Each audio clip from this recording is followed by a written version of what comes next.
The fire at Notre Dame has been out for days. But a secondary blaze of conspiracy theories, apocalyptic visions and political fervor is harder to extinguish, and is set to widen France's cultural divides. It started on the morning of April 16, when most of Europe woke up with huge relief to discover that the Notre Dame Cathedral was still standing.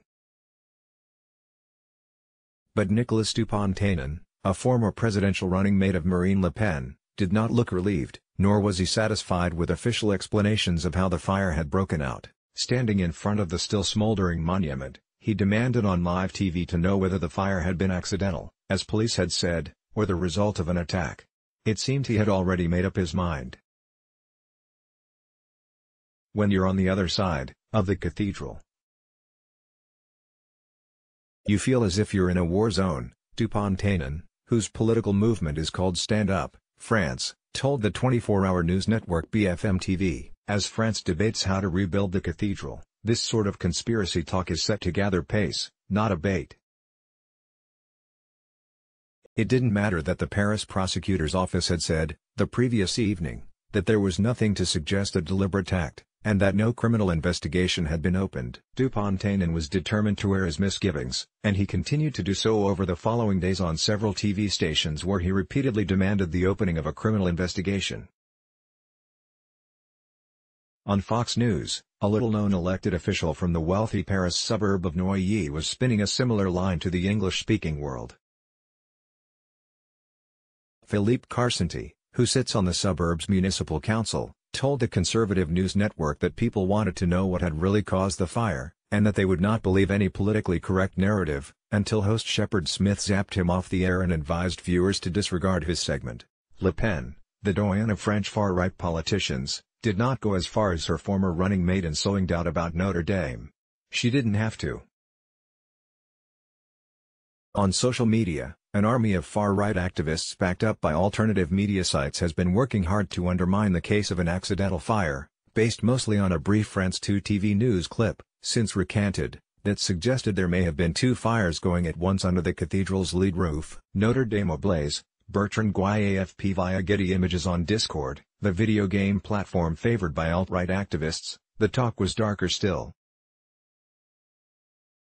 Participants in the Curup discussion forum, the newly established continental version of the QAnon conspiracy craze, quickly dubbed the fire a European 9/11, taking it as a matter of course that the mainstream media was peddling lies about the origin of the blaze. The RSM narrative reminds me of 9/11, posted Boliferous, USA, using an abbreviation for mainstream media. All their lies. But they're not going to get away with this. To back up their arguments, many reposted a video clip from a French TV talk show in which a former architect of historical monuments voiced his doubts about the official accounts. The 13th-century wooden beams that held up the lead roof, and which required twice daily checks by a fireman permanently posted on site, would have been too old to catch fire so quickly, argued the architect. In the coming months, as France debates how to rebuild the cathedral, this sort of conspiracy talk is set to gather pace, not abate. One reason is the nature of the investigation itself, which is unlikely to provide any conclusive explanation for the blaze in the near term, or perhaps ever. Investigators were quick to point out that the probe would be difficult, a brain teaser made trickier by the fact that much of the evidence would have burned, and the location of the original fire was not captured by video surveillance. Some 50 investigators are reviewing evidence that includes dozens of witness interviews and footage of any video recorded in and around Notre Dame when the fire broke out. Another reason the conspiracy theories are unlikely to dwindle is the nature of social media and discussion platforms today. While Facebook, Twitter and YouTube have all signed on to a European disinformation code of practice, it was easy to find examples of speculation and conspiracy mongering on all three platforms a week after the fire. On platforms like Discord, where some discussion channels are invite-only, the only limit to the conspiracy fest is the participants' imaginations. Among France's apocalyptic prophets, there is little need for, or interest in, firm facts. Finally, and perhaps most importantly, the idea that the fire was started by an arsonist or terrorist, despite the lack of any supporting evidence, feeds into a broader political narrative pushed by the likes of Dupont-Aignan, Carcenti and some members of the Yellow Jacket protest movement.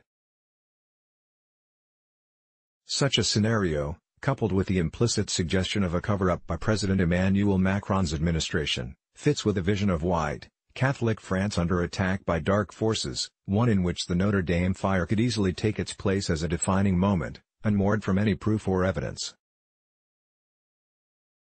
Among France's apocalyptic prophets, there is little need for, or interest in, firm facts. And yet their declinist vision of the country, perhaps best rendered by Éric Zemmour's polemic bestseller Le Suicide Français, The French Suicide, is fast becoming mainstream on the French right. Le Pen has largely scrapped her anti-Euro rhetoric in favor of French nativism, a defense of Christian values and opposition to immigration. Her niece, Marion Maréchal, pegged as the heir apparent to the Le Pen dynasty and a possible presidential contender in 2022, is a proponent of the Great Replacement theory embraced by the man accused of the Christchurch killings in New Zealand. The theory that France's white population is being supplanted by Muslim immigrants has been dismissed by academic scholars, who say it is based on distorted statistics.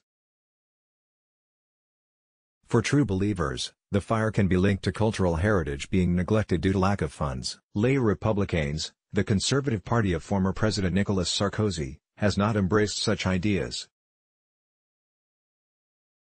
But it has taken a rightward lurch, choosing François-Xavier Bellamy, a 33-year-old Catholic hardliner who is publicly opposed to abortion, as its lead candidate for the European Parliament election. Of all the luminaries named above, only Dupont-Aignan, whose party's base of support is in the mid-single digits, according to a poll,